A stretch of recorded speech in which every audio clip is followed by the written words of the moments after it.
नमस्कार विद्यार्थी मित्रांनो, आपण विशेषण हा मराठी व्याकरणातला विशेषण हा घटक पाहत आहे। याच्यापूर्वी आपण विशेषणामधला गुणविशेषण पाहिला, याच्यापूर्वी नाम, सर्वनाम आणि हा विशेषण चालू होता आणि त्याच्यापूर्वी वर्णमाला हा घटक पाहिला आहे।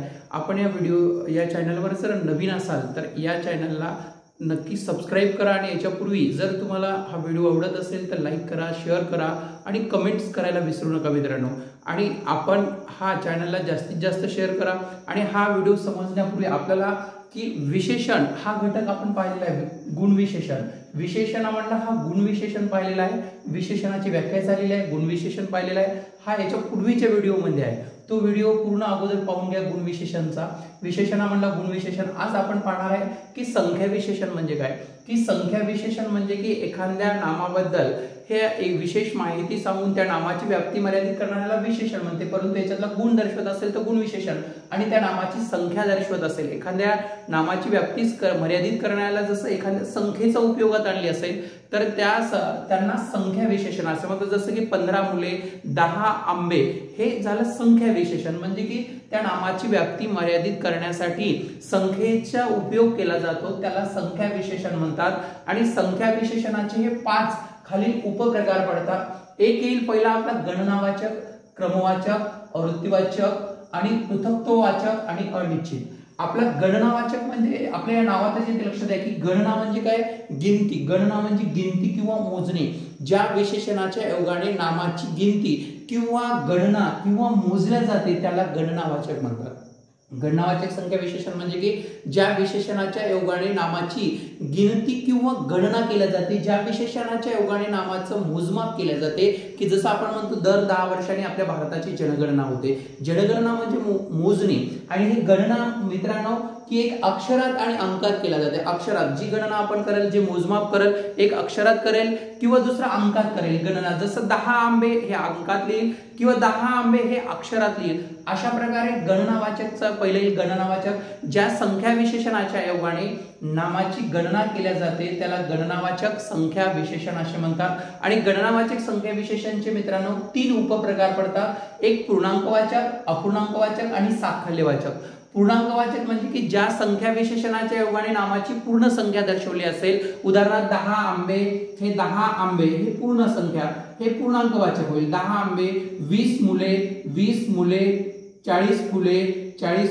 फुले हे फुले, हे झालं पूर्ण। ज्या विशेषणाच्या योगाने नामाची पूर्ण संख्या दर्शवत असेल तर त्यांना पूर्णांकवाचक संख्या विशेषण म्हणतात। आणि अपूर्णांकवाचक म्हणजे की ज्या संख्या विशेषणाच्या योगाने नामाची अपूर्ण संख्या दर्शवल्या जाते, जसं 1.5 भाकर, आपण दीड भाकर आपला जर म्हणलं तर अपूर्णांकवाचक 1.5 भाकर, आपण लिहिलं 1.5 भाकर, आपण काय लिहिले 1.5 भाकर, हे 1.5 भाकर ही झाली कोणती, अपूर्णांकवाचक। किंवा याच्यात आपल्याला किंवा अक्षरात लिहिलं जाईल 1.5, हे 1.5 भाकर, 1.5 भाकर असं अक्षरात, हे झालं कोणतं आपला अपूर्णांकवाचक। अपूर्णांकवाचक म्हणजे पाव, अर्धा, पाऊण, सव्वा, अडीच, दीड, सव्वा दोन, पावणे दोन, या प्रकारे हे अपूर्णांकवाचक संख्या विशेषण होईल।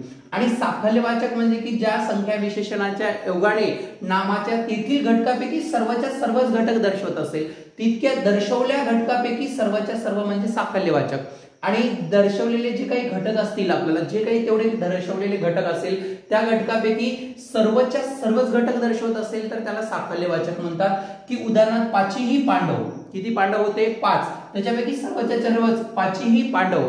आम्ही 4ही भावंडे पुण्यात शिकलो, म्हणजे आम्ही भावंडे किती होतो, 4ही भावंडे पुण्यात शिकलो। 5ही बहिणी, दोघेही भाऊ किती होते, दोघे, तितक्या घटकापैकी सर्वच असं दर्शवलं असेल तर साकल्यवाचक होते। तितक्या घटकापैकी, जसं सचिनने डब्यातील सर्व पोळ्या खाल्ल्या, म्हणजे डब्बा हा तिथं त्याची व्याप्ती मर्यादित केली, तितक्या घटकापैकी सचिनने डब्यातील सर्व पोळ्या खाल्ल्या, हा साकल्यवाचक। तितक्या घटकापैकी सर्वच्या सर्व हा साकल्यवाचक येतो। याच्यानंतर मित्रांनो गणना म्हणलं तर आता गिनती केली, त्याच्यातला पूर्णांक करण्यात जाईल, एक अपूर्णांक केला जाईल आणि एक साकल्य गणना। आणि याच्यानंतर नामाचा काय दर्शवला जाईल, क्रम। नामाचं मोजमाप केलं तर गणनावाचक, नामाचा क्रम दर्शवला तर क्रमवाचक। जसं 10 आंबे म्हणलं तर मोजलं, गणना केलं। 10वा आंबा म्हणलं तर क्रम दर्शवला, पहिला वर्ग, 10वा आंबा, 60वे वर्ष असं दर्शवतो आपण, 60वे वर्ष, 10वा वर्ग, 11वा वर्ग, 12वा वर्ग, 9वे वर्ष, हे 9वे वर्ष, हे काय दर्शवलं आपण, क्रम. 10वी गल्ली, दुसरा मजला, 10वा बंगला, 13वे घर, 12वे वर्ष, हे काय दर्शवायला आपण क्रम. जसं म्हणतो आपण दुसरी गल्ली, दुसरा काय दर्शवला क्रम. चौथे वर्ष, 9वे वर्ष, हे म्हणजे की ज्या विशेषणाच्या योगाने नामाचा काय दर्शवला जातो मित्रांनो, साधा क्रम दर्शवला तर क्रमवाचक. हे पाठ करायची गरज नाही, याच्यावर तुम्ही असंख्य उदाहरण सोडू शकता. म्हणजे एवढंच लक्षात ठेवा की क्रम म्हणजे काय, की एखाद्या संख्येने नामाचा क्रम दर्शवला असेल तर ते क्रमवाचक संख्या विशेषण असते. आणि एखाद्या संख्येने नामाची गणना करत असेल, तर ती गिनती करत असेल तर ते गणनावाचक असते. आणि याच्यानंतर हे आवृत्तीवाचक संख्या विशेषण म्हणजे की ज्या संख्येच्या योगाने नामाची किती वेळा पुनरावृत्ती झाली, म्हणजे तो नाम वाक्यात किती पटीने वाढला, याला आवृत्तीवाचक संख्या विशेषण म्हणतात.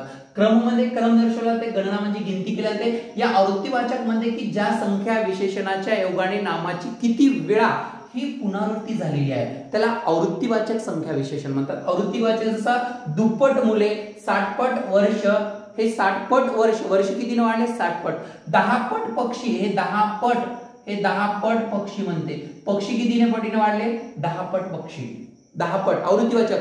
दुहेरी रंग, द्विगुणित आनंद, रंग कसा झाला, दुहेरी रंग, द्विगुणित आनंद. हे आयएमपी करून ठेवा, रोज लिहून ठेवा, वाटल्यास शॉर्ट नोट्स काढत चला सोबत. जसा आवृत्ती म्हणजे की किती वेळा पुनरावृत्ती झाली, म्हणजे की किती पटीने ते नाम वाढलं, हे दर्शवल्याला आवृत्तीवाचक म्हणते. की जसं दुहेरी रंग किती पटीने वाढला, दुहेरी. द्विगुणित आनंद, जसं आपला आनंद किती द्विगुणित आनंद होतो.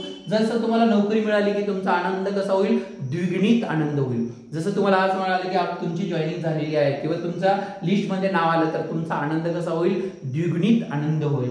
याला आवृत्तीवाचक संख्या विशेषण म्हणतात. त्यासाठी तुम्हाला थोडासा अभ्यास करावा लागेल मित्र. तुम्हाला जर द्विगुणित आनंद हा तुमचा द्विगुणित करायचा असेल तर हे व्हिडिओ तुम्ही शेवटपर्यंत पहा, अभ्यास करा, प्रॅक्टिस करा, तर तुम्हाला हे आवृत्तीवाचक लवकरच होईल की तुमचा आयुष्याचा आनंद कसा होईल, दुप्पट. हे आवृत्तीवाचक. पृथक्त्व म्हणजे पृथक्त्ववाचक म्हणजे पृथक या शब्दाचा अर्थ आहे वेगवेगळे. पृथक म्हणजे काय, वेगवेगळे. जसं आपण वेगवेगळे गट दर्शवतो, जसं 2-2 मुलांचे गट करतो, 4-4 पक्षी, 1-1 रुपया. जसं म्हणलं 1-1 रुपया, 1-1 रुपया, हे 1-1 रुपयाचे गट केले. 2-2 मुले, हे 2-2 मुले, 1-1 रुपया, 2-2 मुले, 3-3 पक्षी, 10-10 आंबे, 4-4 घरे, 2-2 खुर्च्या, 3-3 पेनी. 3-3 पेनी म्हणजे काय झालं, हे पृथक. तिप्पट पेनी म्हणलं ते आवृत्तीवाचक. तिसरी पेन म्हणलं तर क्रमवाचक. 3 पेनी म्हणलं तर गणना झाली. हे पृथक म्हणजे एवढं लक्षात ठेवा की ज्या संख्या विशेषणाने नामाचे वेगवेगळे गट दर्शवले जातात. वेगवेगळे गट म्हणजे उदाहरणार्थ 1-1 रुपया, 2-2 रुपये, 3-3 मुले, 4-4 फुले, 5-5 खुर्च्या, 10-10 आंबे, 2-2 पेनी, 4-4 खुर्च्या. अशा प्रकारे हे पृथक्त्ववाचक आहे. हे पृथक म्हणजे ज्या संख्या विशेषणाच्या योगाने नामाचे वेगवेगळे गट दर्शवतात. ते अनिश्चित संख्या विशेषण लक्षात ठेवा की मित्रांनो, अनिश्चित संख्या विशेषण म्हणजे काय, की ज्या संख्या विशेषणाच्या योगाने नामाची निश्चित अशी संख्या दर्शवल्या जात नाही, अनिश्चित अशी संख्या दर्शवल्या जात नाही, त्या संख्या विशेषणांना अनिश्चित संख्या विशेषण म्हणतात. जसं सर्व रस्ते मित्रांनो, सर्व रस्ते, हे सर्व रस्ते, इत्यादी देश, काही देश,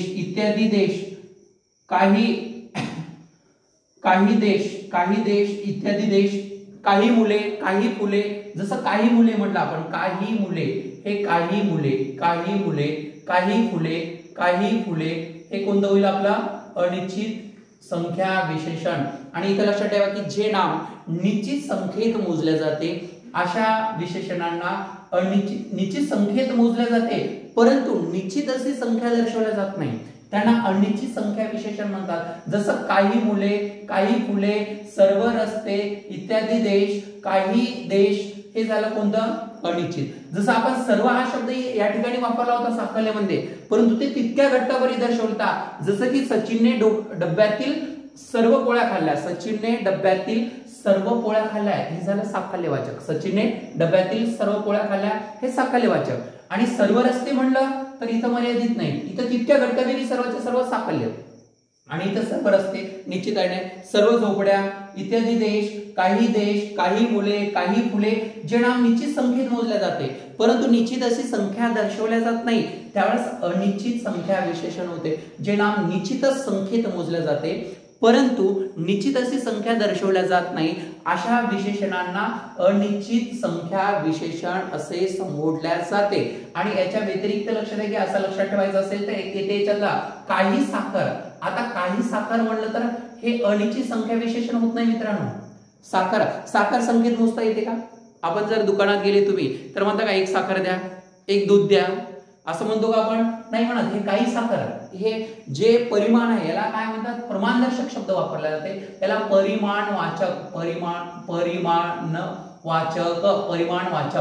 परिमाणवाचक विशेषण म्हणतात. परिमाणवाचक म्हणजे की जे नाम संख्येत मोजल्या जात नाही, जे नाम लिटर, मीटर, ग्रॅम मध्ये मोजल्या जाते आणि निश्चित अशी संख्या दर्शवल्या जात नाही, प्रमाणदर्शक शब्द वापरला जातो. जसं काही साखर, काही दूध, काही पीठ, काही साखर, काही दूध, हे काही दूध, काही पीठ, काही मीठ, काही तूप, काही दही, हे झाले कोणते? परिमाणवाचक. परिमाण म्हणजे जे नाम लिटर, मीटर, ग्रॅम मध्ये मोजल्या जाते अशा नामापूर्वी वापरलेला प्रमाणदर्शक शब्द म्हणजे परिमाणवाचक. आणि जर म्हणलं 10 किलो साखर तर साखरेची काय केली आपण? गणना. 10 किलो साखर म्हणलं तर या साखरेची काय केली?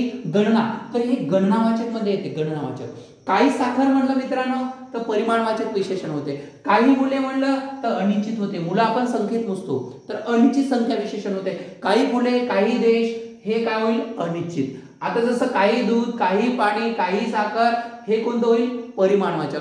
जे नाम संख्येत मोजल्या जात नाही, जे नाम शक्यतो लिटर, मीटर, ग्रॅम मध्ये मोजल्या जाते, अशा नामापूर्वी एखादा जर प्रमाणदर्शक शब्द वापरला, प्रमाणदर्शक म्हणजे काही, पुष्कळ, थोडे, कमी, जास्त. प्रमाण कसं दर्शवलं? कमी आहे का, जास्त आहे का, पुष्कळ आहे का, भरपूर आहे. जसं आपण असा प्रमाणदर्शक शब्द वापरला जातो त्याला काय म्हणतात? परिमाणवाचक. जसं आपण उदाहरणात म्हणतो की त्या भरपूर जेवल्या. जेवण्याचं प्रमाण कसं दर्शवलं? त्या भरपूर जेवल्या. कारण कंसात काय होता? फुकट होतं. फुकट असले की आपण जास्त जेवतो आणि त्यामुळे हे परिमाणवाचक विशेषण होईल. परिमाणवाचक विशेषण काही साखर. आणि अनिश्चित कधी होईल? की ज्यावेळेस याची निश्चित संख्येत मोजल्या जाते परंतु निश्चित अशी संख्या दर्शवल्या जात नाही, त्यावेळेस अनिश्चित संख्या विशेषण असे म्हटले जाते. आणि ज्यावेळेस त्याची निश्चित संख्या 10 किलो साखर, 10 लिटर पाणी म्हणलं, 10 लिटर पाणी असा शब्द प्रयोग केला तर हे होईल मित्रांनो गणना. पाण्याची गणना. किती पाणी आहे? 10 लिटर पाणी आहे. जसं आता प्रत्येक प्रश्नाचं नाव विचारलं त्याला उलट प्रश्न विचारायचा. 10 पक्षी. किती पक्षी? 10 पक्षी. गणना. 10वा पक्षी. कितवा पक्षी? 10वा पक्षी. क्रम 10वा पक्षी. आपला 10 पट पक्षी. किती पट पक्षी? 10 पट पक्षी. आवृत्तीवाचक. पृथक्त्वाचक. 10 पक्षी. किती पक्षी? 10 पक्षी. पृथक्त्वाचक. काही पक्षी अनिश्चित होईल. काही पक्षी अनिश्चित. काही साखर हे परिमाणवाचक होईल. हे व्यवस्थित लक्षात ठेवा. हे आपलं संख्या विशेषण आणि संख्या विशेषणाचे हे 5 प्रकार इथं जातो. साकल्य आणि अनिश्चित आणि परिमाण मध्ये एक मार्क जातो. साकल्य म्हणजे तितक्या घटकापैकी सर्वच्या सर्व. जसं 5 पांडव किंवा सचिनने डब्यातील सर्व पोळ्या खाल्ल्या, हे झाला कोणता? साकल्यवाचक. आणि इथं काय म्हणलं? अनिश्चित. सर्व देश, सर्व रस्ते, सर्व फुले, हे झाला अनिश्चित. आणि परिमाण म्हणलं तर काही, पुष्कळ, हे प्रमाणदर्शक शब्द वापरला जातो आणि ते नाम संख्येत मोजलं जात नाही, हे झालं परिमाणवाचक. आणि हे झालं काय? आपलं संख्या विशेषण. हे मित्रांनो, हे जर तुम्हाला आवडत असेल तर या चॅनलला लाईक करा, सबस्क्राईब करा. अशाच प्रकारे आपण संपूर्ण सविस्तर. आणि आता यामध्ये होते कसं? आता पूर्ण या वाक्याकडे लक्ष द्या की याच्यावर तुम्ही हजारो उदाहरण सोडू शकता. हजारो. आता गणना म्हणजे गिनती. किती गिनती करा? 10. आता कोणतंही मोजलं तर गणनाच होईल. आता कोणत्याही नामाचा क्रम दर्शवला तर एक क्रम, याच्या व्यतिरिक्त काय सांगायची गरज नाही. आता आवृत्तीवाचक म्हणजे किती पट आहे? दुप्पट आहे, तिप्पट आहे, चौपट आहे, 8 पट आहे, 10 पट आहे, त्याच्या पुढे नाम टाका, झाला आवृत्तीवाचक. म्हणजे याच्या व्यतिरिक्त मराठीमध्ये एकदा हे व्यवस्थित संकल्पना समजून घ्या. याच्यानंतर तुम्हाला पाठ करायची गरज नाही. जसं पृथक म्हणलं तर गट 1 1 2 2 10 10 15 15 झालं पृथक. अनिश्चित काही मुले, काही फुले, काही देश, सर्व रस्ते, सर्व फुले, हे झालं अनिश्चित. परिमाण म्हणलं तर काही साखर, काही दूध, काही पाणी, हे झालं काय? परिमाणवाचक. याच्यानंतर येईल आपलं सार्वनामिक विशेषण. सार्वनामिक विशेषण म्हणजे की नामाच्या पूर्वी सर्वनामाचा वापर केला जातो.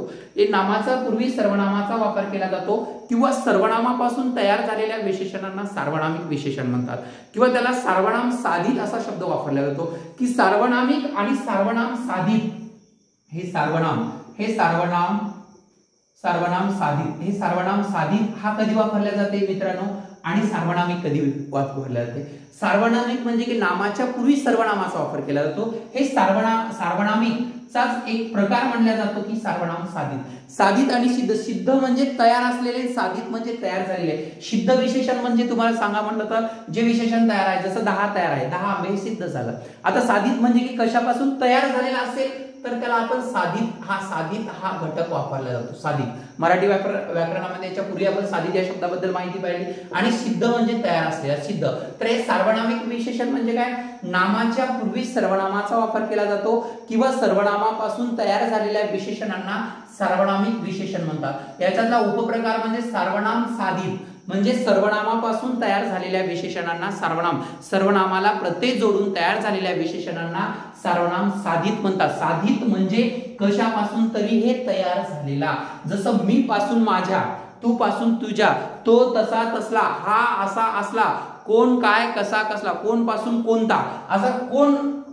आता म्हणलं आता कोण हा वापरला. कोण माणूस म्हणलं. कोण माणूस हा कोणता आहे, माणूसच्या पूर्वी कोणता आला, कोण. हे नामाच्या पूर्वी आला कोणता, कोण माणूस. हे सार्वनामिक झाले. आपण म्हणलं कोणता माणूस, हे कोण पासून कोणला काय जोडलं, ता जोडलं. कोणता माणूस म्हणलं तर हे सार्वनाम साधित होईल. जसं सार्वनामिक आणि सार्वनाम साधित होईल. कोणता माणूस. जसं आपण म्हणलं, लक्षात आहे की तो कावळा म्हणलं तर काय होईल, हे सार्वनामिक विशेषण. तो कावळा, ते बदक, ती पेन, ते घर, हे कोणतं होईल, सार्वनामिक विशेषण. आणि असं म्हणलं की हा मुलगा, हा सार्वनामिक विशेषण. आणि असला, हे आपण म्हणलं असला नवरा नको गो बाई, असला नवरा, हे नवरा हे आहे. असला म्हणजे हा पासून काय केलं, असला, हे झालं सर्वनाम साधित. हा पासून असला नवरा नको ग बाई म्हणजे तयार झालेला असेल तर त्याला सर्वनामिक साधित म्हणतात. आणि जे तयार असेल त्याला सार्वनामिक विशेषण म्हणून संबोधले जाते. जसं सर्वनाम पाहिलेलं आहे आपण मित्रांनो, सर्वनाम पाहिलेलं आहे. सर्वनामाचं ज्यांना हे समजलं नाही त्यांनी सर्वनामावर आधारित एक व्हिडिओ बनवला आहे. तो व्हिडिओ निश्चितच तुम्ही पहा. यांना तुम्हाला 100% बेनिफिट भेटेल. आणि जे काही एक्झाम मध्ये प्रश्न येत आहेत ते तुमचे 100% कव्हर होतात. याच्यावर तुमचा एक्झाम मध्ये एकही याच्या बाहेर प्रश्न जाणार नाही. याच्यानंतर दुसरा जो काही आता व्हिडिओ येईल आपला की साधित विशेषणावर येईल. साधित म्हणजे हे साधित विशेषणावर येईल. उद्याचा जो व्हिडिओ राहील आपला, याच्यानंतरचा जो व्हिडिओ येईल साधित म्हणजे तयार झालेले विशेषण, नाम साधित, अव्यय साधित, धातू साधित, या साधित विशेषणावर उद्याचा आपला नंतरचा व्हिडिओ येईल साधित विशेषणावर. या चॅनलवर तुम्ही नवीन असाल तर या चॅनलला लाईक करा, सबस्क्राईब करा आणि जास्तीत जास्त शेअर करा मित्रांनो. जे ग्रामीण भागातल्या विद्यार्थी आहेत त्याला याचा 100% फायदा होईल. आणि एक विशेष सूचना आहे की आपण एक मोफत पेपर सिरीज चालू करणार आहे, मोफत. आणि त्या 100 पेपरचे विश्लेषण आपण YouTube-द्वारे तुम्हाला देणार आहे त्याचे. आणि आन्सर की सुद्धा तुम्हाला YouTube-वर उपलब्ध राहील. आणि तुम्ही नवीन असाल तर या व्हिडिओमध्ये तुम्हाला नंबर दिला जाईल. हे 9850 16 40 49 या नंबरवर मेसेज करा. ह्या तुमचा नंबर या ग्रुपमध्ये ऍड केला जाईल. आणि तुम्हाला दर शनिवारी हा पेपर येईल, शनिवारी. आणि रविवारी त्याचे संपूर्ण स्पष्टीकरण, या 100 प्रश्नाचे संपूर्ण स्पष्टीकरण तुम्हाला रविवारी मिळतील. आणि गणिताचे स्पष्टीकरण तर पूर्ण भेटतील. बाकी सर्व सांगितलं जाईल. पेपर सोडवण्याचे नियोजन हे आपण आता येणाऱ्या शनिवारपासून आपण आपली पेपर सिरीज पुन्हा चालू करणार आहे पूर्ण. आणि सातत्य बद्दल येणाऱ्या काळात आता भरती जे निघणार आहे त्याच्यामध्ये तुम्हाला याचं 100% बेनिफिट भेटेल. शनिवारी पेपर होईल, तुम्हाला शनिवारी सायंकाळचा पेपर येईल, रविवारी त्याचे संपूर्ण स्पष्टीकरण मिळतील मित्रांनो. याच्या व्यतिरिक्त आपल्याला या चार्ट बद्दल तुम्हाला माहिती द्यायची आहे की आपले चार्ट आहे. जसं हा 2 मिनिटं सर्वांनी पहा, अतिशय महत्वाचा आहे मित्रांनो तुमचा. की आता एक चार्ट आहे आपल्याकडे की जसं की पंचायत राज म्हणलं तर पंचायत राजवरचा कोणताही प्रश्न विचारला तर ग्रामपंचायत, पंचायत समिती, जिल्हा परिषद हे जे कोणताही प्रश्न विचारला की लोकसंख्या किती असते, सदस्य किती असतात, निवड, आरक्षण, पात्रता, कार्यालयीन तपासणी, मंजुरी, अंदाजपत्रक कोण तयार करते, त्याला मान्यता कोण देते, त्याचा सचिव कोण असतो, त्याचा प्रशासकीय प्रमुख कोण असतो, त्याचा राजकीय प्रमुख कोण असतो, अशा संपूर्ण माहिती तुम्हाला या एका चार्टवर बरंचसं ग्राम प्रशासन कव्हर होते. आणि हा चार्ट आपल्या कॅलेंडर सारखा रोज रिवाइज करायचा. जसं घटनेचा पूर्ण प्राथमिक अभ्यास आहे, संसद आहे, राष्ट्रपती, उपराष्ट्रपती, संसद, पंतप्रधान, मंत्रिमंडळ, महालेखापाल, महान्यायवादी, सध्याचे पूर्वीचे त्यांच्या कलमा, नेमणूक, पात्रता हे साधे साधे प्रश्न मित्रांनो विचारतात. परिशिष्ट 10-12 परिशिष्ट, कोणत्या परिशिष्टात काय हे दिलेलं आहे, सर्व या चार्ट मध्ये दिलेलं आहे. याचं फक्त वाचन व्यवस्थित करा. आता आपण चार्टचं विश्लेषण देणार आहे तुम्हाला. प्रत्येक व्हिडिओमध्ये एक चार्ट विश्लेषण दिले जाईल. हे चार्ट असे आहेत, 8 प्रकारचे चार्ट आहे. जसं मराठीचं घेतलं तर मराठीचं तुम्हाला या चार्टवर समजून जाईल. हा विशेषण, गुण विशेषण, संज्ञा विशेषण, सार्वनामिक विशेषण, गणनावाचक, क्रमवाचक, आवर्तीवाचक, कृतकते, निश्चित आणि हे याचे विशेषण दिलेले आहे तुम्हाला. हे विशेषण नुसतं एवढं जर विशेषण रोजचं रिवाइज केलं या चार्टवर पाहिला तर तुम्हाला विशेषण रिवाइज करायचीच गरज नाही. संपूर्ण मराठी व्याकरण एका चार्टवर दिलेले आहे. चार्ट हे तुम्हाला घरपोच पोस्टाने मिळून जातील. महाराष्ट्रातल्या तुम्ही कोणत्याही जिल्ह्यात, कोणत्याही ग्रामीण गावात राहत असेल, तुम्ही शहरात राहत असाल, तालुक्यात, कोणत्याही खेड्यात राहत असेल तर हे चार्ट तुम्हाला त्या ठिकाणी उपलब्ध होतील. फक्त या नंबरवर तुम्ही कॉल करा मित्रांनो, तुम्हाला याच्याबद्दल संपूर्ण माहिती दिली जाईल. आपलं एकत्रित गणित या पुस्तकावर आधारित एक आता पुन्हा व्हिडिओ सिरीज चालू होणार आहे गणिताची, की हा पुस्तक जर तुम्ही नसेल तर तुमच्याकडे घ्या आणि या गणितावर बेसिक पासून ते ऍडव्हान्स पासून पूर्ण दिलेलं आहे. गणित, भूमिती, बुद्धिमत्ता, पेपर सेट, वेगवेगळे पेपर कसे सोडवण्याच्या पद्धती, टेक्निकल वगैरे वगैरे हे सर्व यामध्ये एकत्रित गणित हा केलेला आहे. ग्रामीण भागाच्या विद्यार्थ्याच्या असं वाटतं जणू हे पुस्तक आपल्याशी बोलत आहे अशा पद्धतीतली पूर्ण माहिती दिलेली आहे. त्यामुळे हे पुस्तक एक वेळेस आवर्जून वाचा आणि आपल्या व्हिडिओमध्ये हे वारंवार तुम्हाला या पुस्तकाचं संपूर्ण स्पष्टीकरण आता युट्यूबवर तुम्हाला आपल्या चॅनलवर उपलब्ध राहील. नंतर आपलं एक मराठीचं प्रश्नसंच आहे, कोणाला लागत असेल तर टॉपिक वाईज आहे, एक शब्दार्थ आहे आणि जे आता आरोग्य विभागाची भरती आहे ते आरोग्य विभागासाठी तुम्हाला एक चांगला एकत्रित आरोग्य घटक पूर्ण हे मिळेल. आणि याच्यासाठी तुम्ही या नंबरवर 9850164049 या नंबरवर कॉल करा आणि या चॅनलला जास्तीत जास्त लाईक करा, सहकार्य करा, सबस्क्राईब करा आणि जास्तीत जास्त मित्रांनो शेअर करा, जेणेकरून आपल्या ग्रामीण महाराष्ट्रातला प्रत्येक तरुणापर्यंत हे चॅनल पोहोचवा, जेणेकरून त्यांना या पूर्ण घटकांचा फायदा होईल. हे निश्चितच येणाऱ्या काळात एक्झामसाठी तुम्हाला खूप खूप शुभेच्छा. जय हिंद, जय महाराष्ट्र.